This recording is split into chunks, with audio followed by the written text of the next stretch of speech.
Elena Thompson eased her borrowed old Honda Civic into the bustling parking lot of the upscale Evergreen Plaza shopping center on a crisp Saturday morning in downtown Los Angeles, the kind of day where the sun hung high and the air carried a faint scent of ocean breeze mixed with the aroma of fresh coffee from nearby cafes.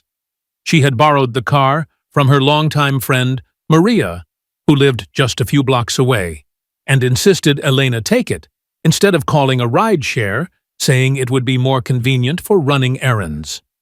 The Civic was a relic from the early 2000s, its faded blue paint chipped in places, the seats worn from years of use, and the engine humming with a slight rattle that spoke of countless miles traveled on budget tires. Elena didn't mind.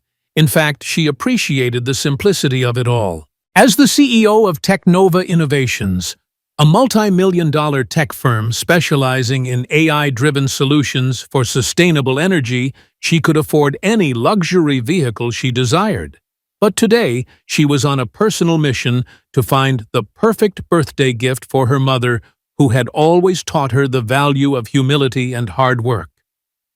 Her mom, a retired school teacher from a modest neighborhood in Harlem, New York, where Elena had grown up, was turning 70 next week, and Elena wanted something thoughtful, perhaps a custom-engraved necklace from the high-end jewelry store inside the plaza, or maybe a set of artisanal teas from the gourmet shop.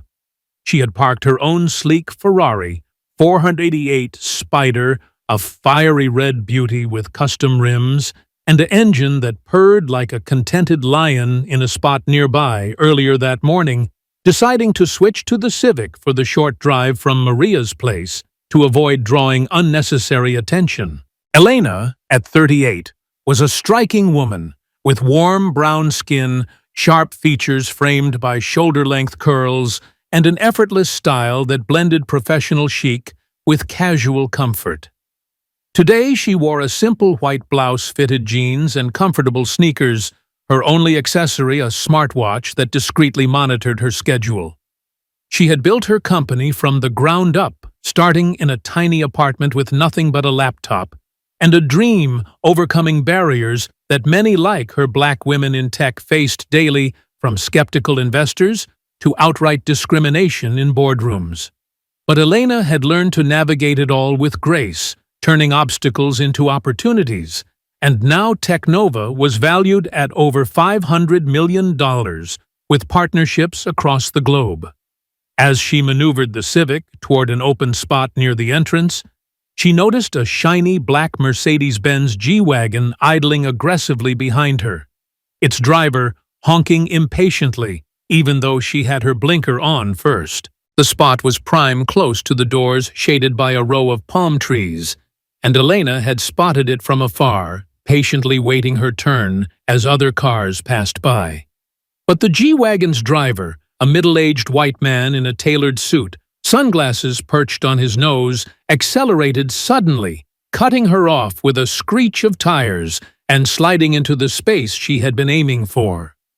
Elena slammed on her brakes just in time to avoid a collision, her heart racing for a split second before she composed herself. She rolled down her window, intending to politely point out the mistake, but the man Richard Harrington, though she didn't know his name yet, stepped out of his vehicle with an air of entitlement that filled the air like cologne.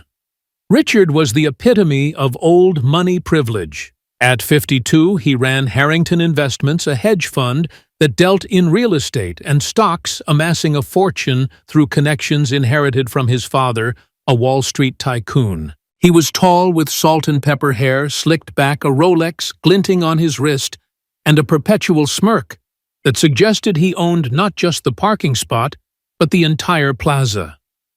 "Hey, lady, better luck next time," he called out with a chuckle, not even glancing her way at first, as he locked his G-Wagon with a beep.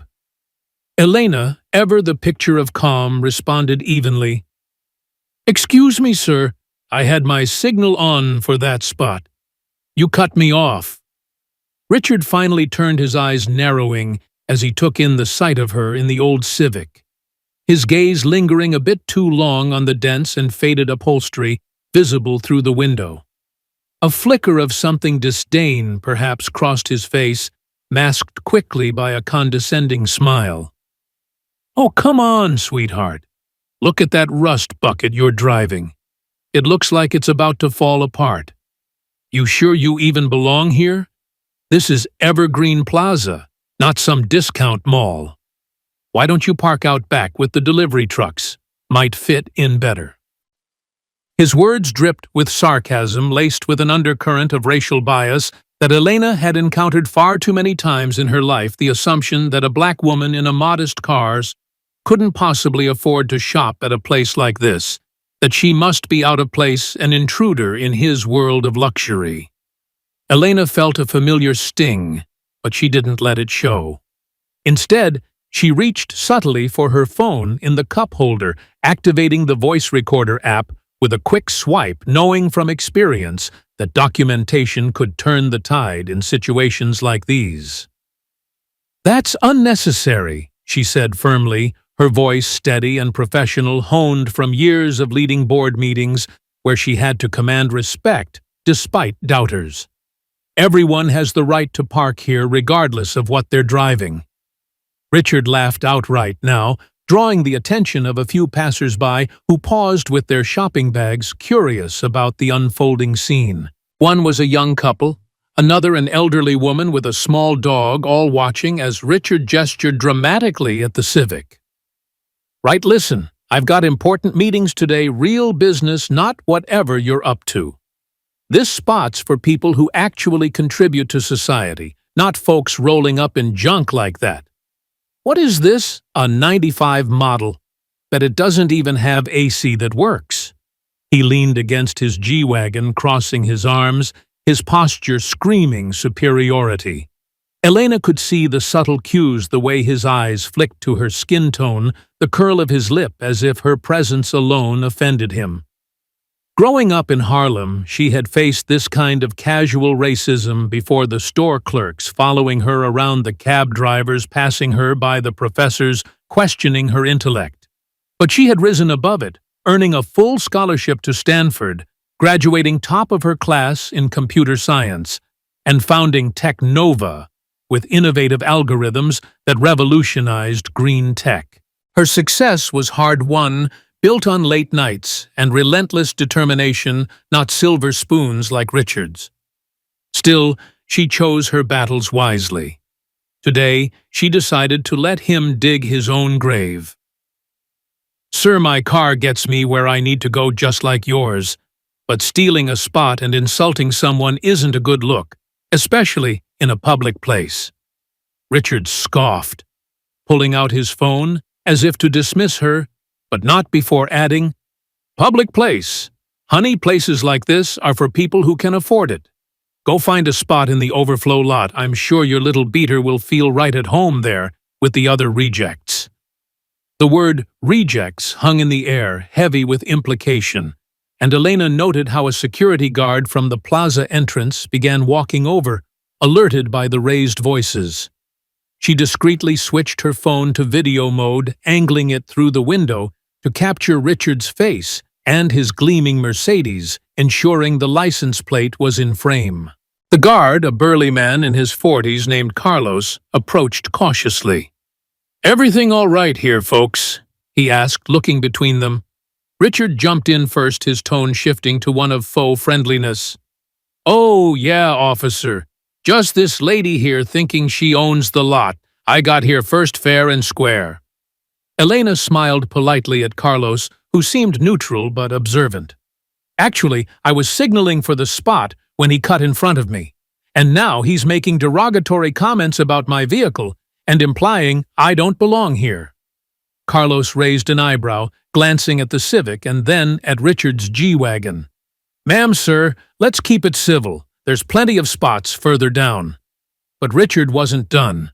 Emboldened by the guard's presence, he pointed at the Civic again. "Come on, look at that thing. It's an eyesore. Probably doesn't even pass emissions. People like her should stick to public transit." The racism was becoming more overt now, the "people like her" a clear dog whistle that made Carlos shift uncomfortably as he himself was Latino, and no stranger to such remarks. Elena, however, remained composed, her mind already racing ahead to how this could unfold. She knew her Ferrari was parked just 2 spots away, hidden in plain sight among other luxury cars, its custom plates reading Tech CEO, a subtle nod to her empire. But she wasn't ready to reveal that yet.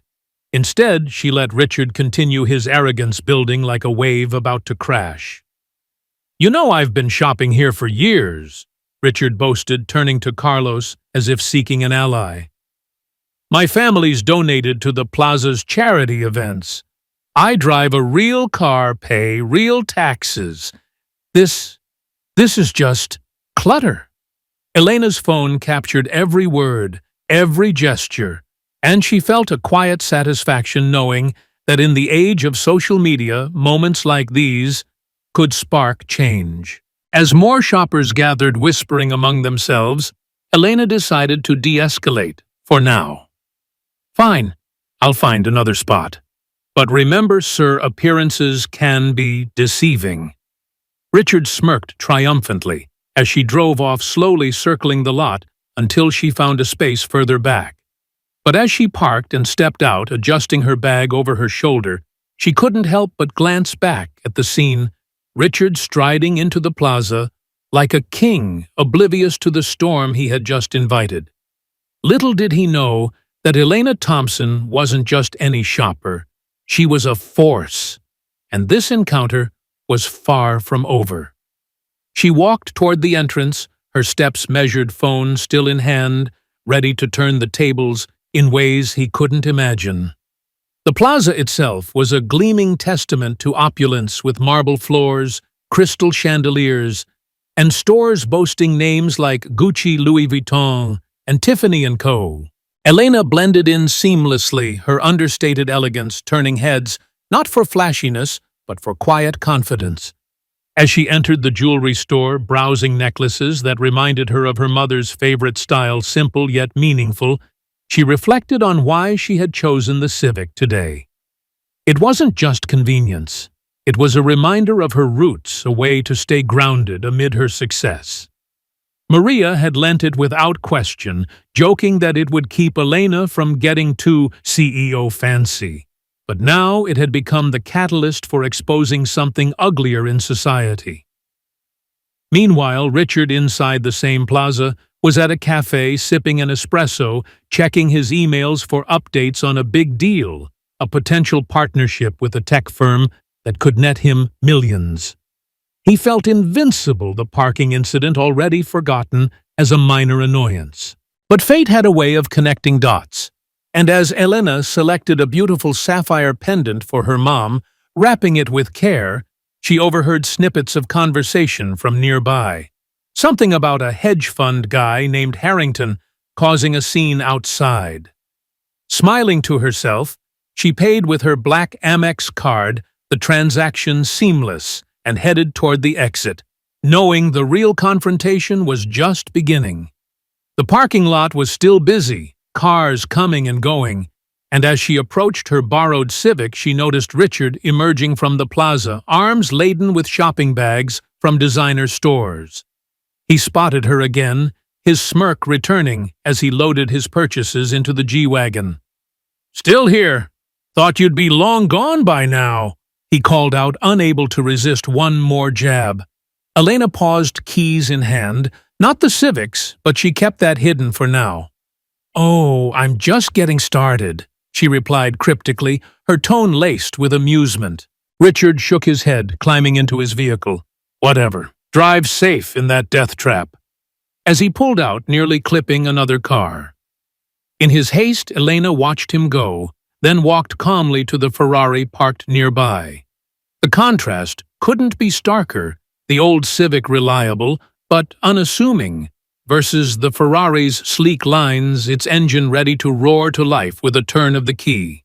But for now, she slid back into the Civic, starting it up with a soft hum, and drove home to Maria's, where she would return the car and retrieve her own. The day had taken an unexpected turn, but Elena was no stranger to turning adversity into advantage. That evening, as she reviewed the recording on her phone, the clarity of Richard's words hitting like punches, she began to plan. This wasn't just about a parking spot. It was about challenging the kind of entitlement that allowed people like him to demean others based on superficial judgments. Elena's journey from Harlem to the C-suite had taught her resilience, and now she would use this incident to highlight the pervasive issue of racial bias in everyday interactions. As the sun set over LA, casting long shadows across the city, Elena sat at her home office desk, the Ferrari safely in her garage, and started drafting a post for her professional network. A subtle yet powerful way to share the story without naming names yet. But deep down she knew Richard's world was about to be rocked, all because he couldn't see beyond the surface. The chapter of this day was closing, but the story was just unfolding, with lessons in humility, equality, and the dangers of prejudice waiting in the wings. Elena closed her eyes for a moment, thinking of her mother, who had always said, "Child, let your actions speak louder than their words." And that's exactly what she intended to do. The next morning, as Elena woke to the sound of birds chirping outside her modern hillside home, she checked her phone messages from colleagues about upcoming meetings, but her mind was on the previous day's events. She decided to head back to the plaza, this time in her Ferrari, to see if fate would cross paths again. Parking in a prominent spot, she stepped out, the car's alarm chirping as she locked it. Inside, she wandered the stores, but her real purpose was observation. Sure enough, in the food court, there was Richard, holding court with a group of business associates laughing loudly about some deal. He didn't notice her at first, but when their eyes met across the room, a flicker of recognition crossed his face, the woman from yesterday. Elena smiled politely, continuing on her way, but the seed was planted. Later that afternoon, as Richard wrapped up his meetings, he returned to the parking lot, only to find a note on his G-Wagon's windshield. A simple card with Technova's logo and Elena's name, inviting him to a discussion about mutual respect. Confused, he Googled her name on his phone, his face paling as he read about her accomplishments: Forbes, 30 under 40, TED Talk speaker on diversity and tech, philanthropist supporting STEM education for underrepresented youth. The realization hit him like a ton of bricks that lady in the rust bucket was a powerhouse. But it was too late. Elena had already uploaded an edited version of the video to her LinkedIn, anonymizing Richard, but highlighting the interaction as an example of everyday racism. The post went viral within hours, sparking discussions in business circles about privilege and bias. Richard's phone buzzed with notifications, partners pulling out of deals, clients expressing concern. As he drove home in silence, the weight of his words settled in.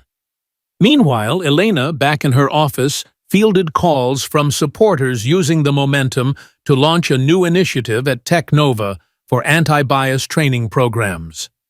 The parking spot incident had become a catalyst for change, proving that one small act of kindness, or in this case, standing firm against unkindness, could ripple out to affect many. And as the day ended, Elena called her mom, sharing the story, both laughing at how far she'd come from that little girl in Harlem who dreamed big despite the odds. As Elena Thompson made her way back to the Evergreen Plaza the following day, this time behind the wheel of her Ferrari 488 Spider, its red exterior gleaming under the California sun like a polished ruby, she couldn't shake the lingering irritation from yesterday's encounter with Richard Harrington, but she channeled it into a quiet determination to turn the situation into something productive, perhaps even a teachable moment for those who witnessed such everyday injustices. She had spent the evening editing the video footage from her phone, blurring out faces to protect privacy, while keeping Richard's words crystal clear, and posted it anonymously on a popular business forum with a caption about the subtle ways privilege manifests in public spaces, sparking a few early comments from professionals who shared similar stories of being judged by their appearance, rather than their accomplishments. Elena parked her Ferrari in a spot near where the confrontation had happened, the engine's low growl drawing admiring glances from passers-by as she stepped out, dressed in a tailored blazer over her jeans, her curls tied back in a professional ponytail that accentuated her confident stride.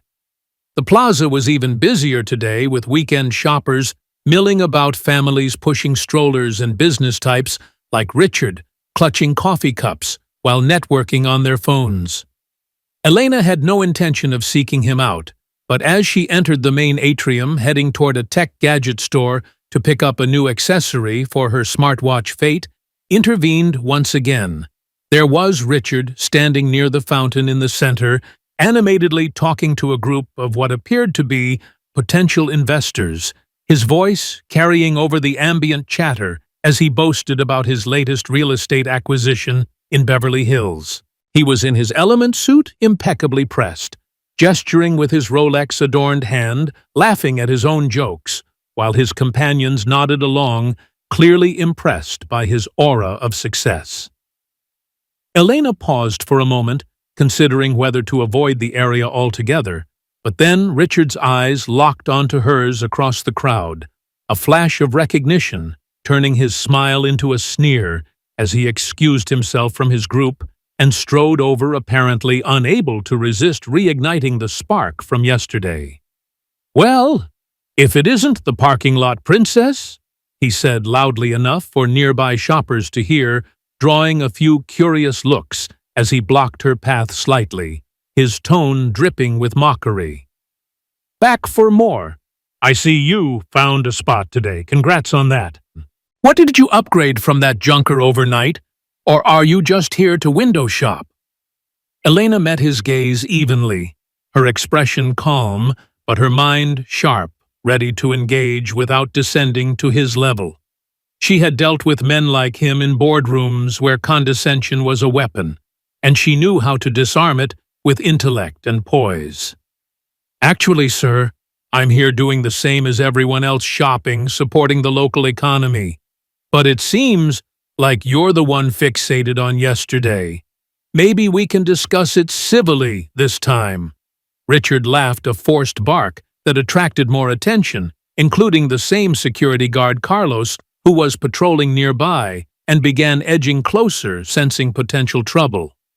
"Civilly, lady, you were the one making a scene over a stupid parking spot. People like you always play the victim card when things don't go your way. It's exhausting. Look around, this place is for serious shoppers, not folks driving beaters that belong in a scrapyard." His words hung heavy, the "people like you" laced with racial undertones that made a few bystanders shift uncomfortably. One young black woman in the crowd pulling out her phone to record discreetly, while an older white couple whispered to each other, frowning at the escalation. Elena felt the familiar surge of frustration, but she breathed deeply, drawing on her experiences growing up in Harlem, where her single mother worked 2 jobs to send her to after-school programs that sparked her interest in coding, teaching her that responding with anger only fueled the fire of ignorance. Instead, she smiled faintly and said, "You know, assumptions like that say more about you than me. What makes you think my car or anyone's defines their worth? I've built a career proving that success comes from hard work, not handouts." Richard rolled his eyes, crossing his arms, as the crowd grew now a loose circle of about a dozen people, including his investor friends who watched with mild amusement. "Hard work, please. I started from nothing. Well, my dad gave me a small loan, but I turned it into an empire, Harrington Investments. That's me. We handle billions. What do you do, drive for Uber in that rust bucket? Bet you couldn't afford half the stuff in here." His companions chuckled nervously, but Elena saw an opening, her voice steady as she countered. "Actually, I run a company too, Technova Innovations. We develop AI for sustainable energy, partnering with firms worldwide to combat climate change. I started with a laptop in my mom's kitchen, no small loans from family fortunes. overcame rejections from investors who looked like you, who couldn't see past my skin or gender. But persistence paid off. Now, we're valued at $500 million. The crowd murmured impressed, and Richard's smirk faltered for a split second before he recovered, waving it off.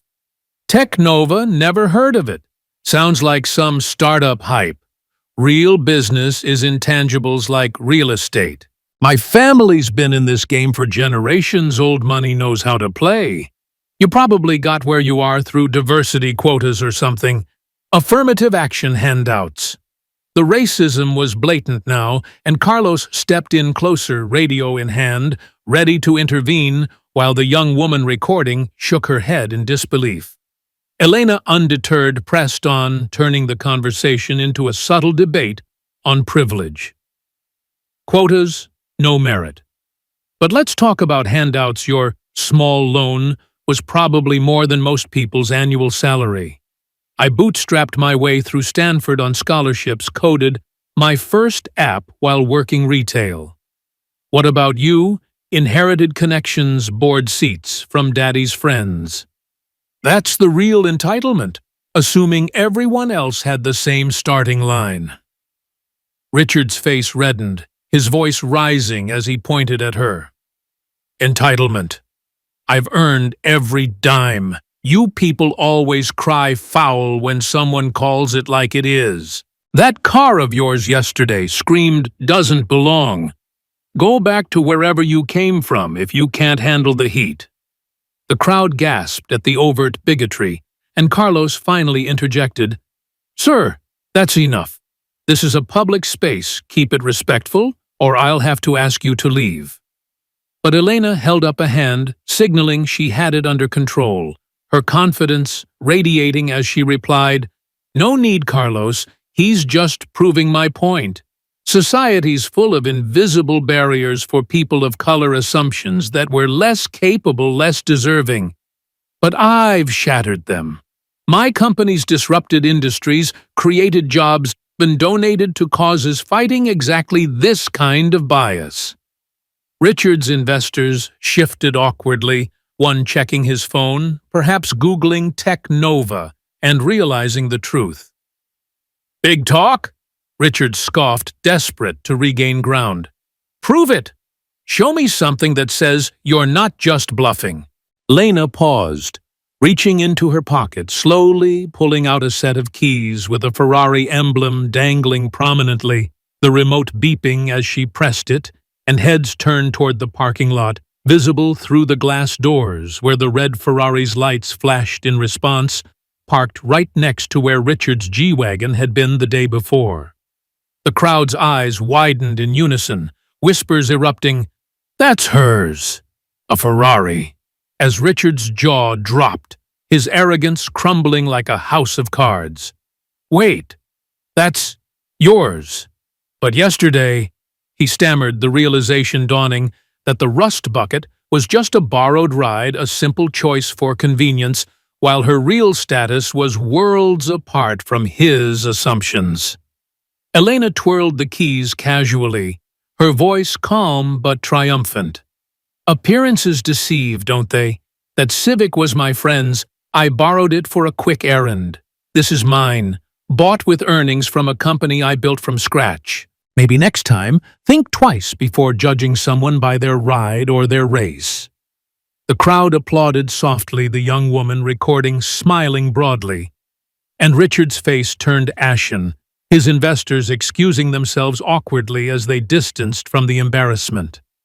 Carlos nodded approvingly at Elena, and as Richard slunk away muttering excuses, Elena felt a surge of empowerment, knowing this moment wasn't just a personal victory, but a spotlight on the deeper issues of racial prejudice that permeated even the most mundane interactions.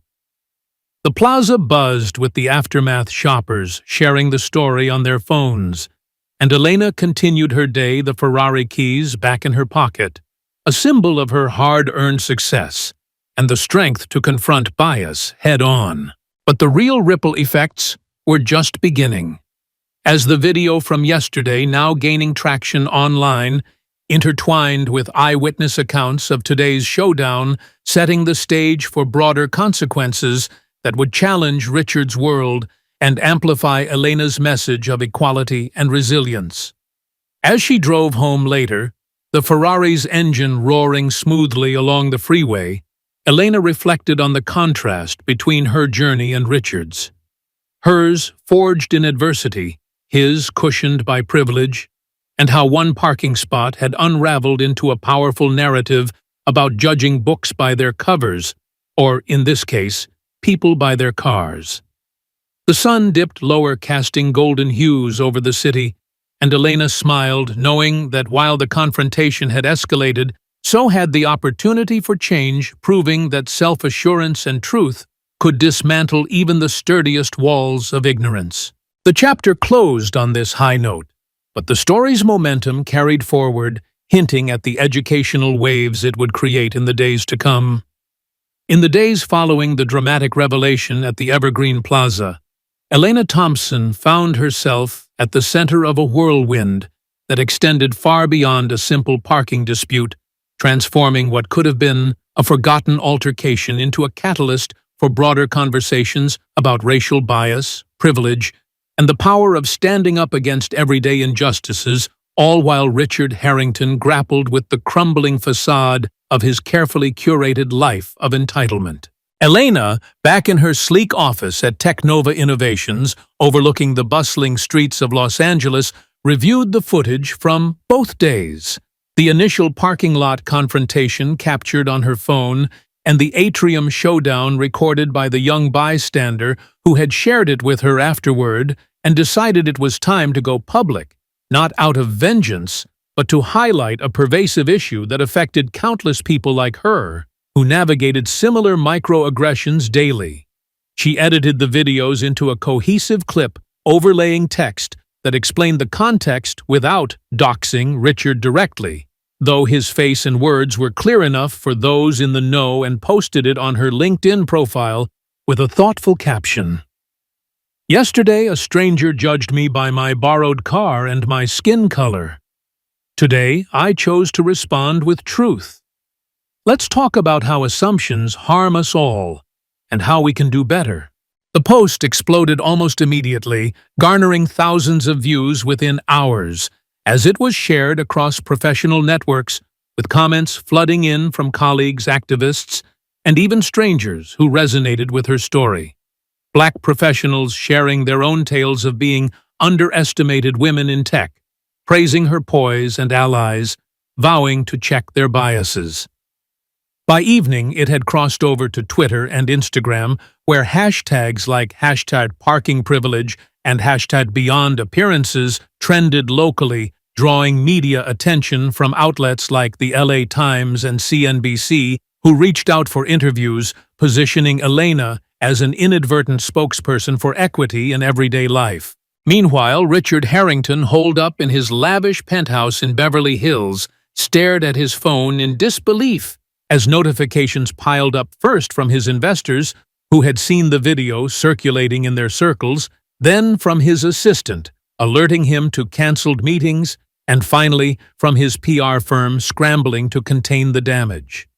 The clip painted him as the archetype of arrogant privilege, his words about "people like you" and "go back to wherever you came from," replaying like a damning loop, eroding the trust he had built in business dealings where image was everything.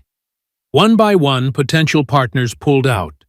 The big tech collaboration he had been negotiating, a multi-million-dollar investment in a startup, fell through when the founders, inspired by Elena's post, cited values misalignment in their withdrawal email, explicitly referencing the video as evidence of his character. His hedge fund's board called an emergency meeting, questioning his judgment, and social media sleuths quickly identified him, leading to a barrage of negative reviews on his company's page and calls for boycotts from advocacy groups. Richard, who had always prided himself on his untouchable status, felt the ground shift beneath him. His usual bravado replaced by panic as he paced his living room, barking orders at his team to fix this mess. But deep down he knew the genie was out of the bottle. His casual racism, exposed in high definition, had cost him not just deals, but his reputation in a city where networks were fragile and forgiveness rare for such public missteps. Elena, sensing the momentum, didn't stop at the post. She leveraged her platform to organize a virtual community webinar titled Unpacking Everyday Bias from Parking Lots to Boardrooms. Inviting experts on diversity and inclusion, psychologists specializing in unconscious prejudice, and fellow entrepreneurs of color to share insights, turning her personal experience into an educational forum that drew over 5,000 registrants in just a week. During the event, streamed live from her office with the city skyline as a backdrop, Elena opened by recounting the incident in detail, emphasizing how Richard's assumptions stemmed from systemic issues rather than isolated malice, and how such encounters chipped away at the dignity of marginalized groups. Panelists delved into the psychology of privilege, explaining how societal norms conditioned people to equate worth with wealth or whiteness, and offered practical tools for allies like active listening, intervening in biased situations, and self-reflection exercises to combat it in daily life. Attendees, from students to CEOs, engaged in the chat, sharing stories and committing to changes like implementing bias training in their workplaces, or simply being more mindful in public interactions. Elena closed her segment with a poignant reflection. This wasn't about a parking spot or a fancy car. It was about humanity. We all deserve respect regardless of what we drive, what we look like, or where we come from. The webinar's recording went viral too, amassing views that rivaled TED Talks and inspired spin-off events in other cities, solidifying Elena's role as a leader, not just in tech, but in social advocacy. Back in Richard's world, the fallout intensified. His wife, who had long tolerated his bluster, but drew the line at public humiliation, confronted him about the deeper issues his behavior revealed, prompting him to seek therapy for the first time, where sessions uncovered layers of inherited prejudice from his upbringing in an affluent, homogeneous suburb. Professionally, he lost a major client, a sustainable energy firm, ironically, one that had collaborated with Technova, citing ethical concerns, and his fund's performance dipped as investors withdrew, forcing him to downsize his operations and face the harsh reality that his old money shield wasn't impenetrable. Public criticism mounted with op-eds, labeling him a symbol of unchecked elitism, and he issued a half-hearted apology on social media that was met with skepticism, further alienating him from his network. Through it all, Elena remained gracious, declining to engage in personal attacks and instead focusing on the positive ripple effects, like the donations pouring into her company's foundation for underrepresented youth in STEM, which she announced had raised over $100,000 in the wake of the incident. As weeks turned to months, the story faded from headlines, but its lessons lingered with Elena, incorporating the experience into her keynote speeches at conferences where she urged audiences to question their snap judgments and foster inclusive environments. Richard, humbled and isolated, began a slow path to self-improvement, volunteering at community centers and reading books on racial equity. Though he knew redemption would take time, ultimately the tale of the snatched parking spot served as a powerful reminder that no one is defined by their exterior, be it a car, clothes, or skin color, and the true value lies in character and contributions. The key takeaway woven through every retelling was clear. Don't judge others based on appearances, race, or possessions. Everyone deserves respect and dignity in our shared spaces. This incident underscored the importance of recognizing and challenging biases in everyday life, encouraging people to speak up against injustice, practice empathy, and build a more equitable society through small, intentional acts. By standing firm with grace, Elena not only reclaimed her narrative, but empowered others to do the same, proving that humility and justice can triumph over arrogance, and that education through stories like hers is the bridge to lasting change. In the end, the Ferrari keys weren't just a symbol of success. They represented the hidden strengths we all carry, waiting to be revealed when prejudice dares to challenge us. And as Elena drove her Ferrari along the coast one evening, reflecting on the journey, she felt a profound sense of peace, knowing her actions had sparked a movement toward greater understanding and equality for all.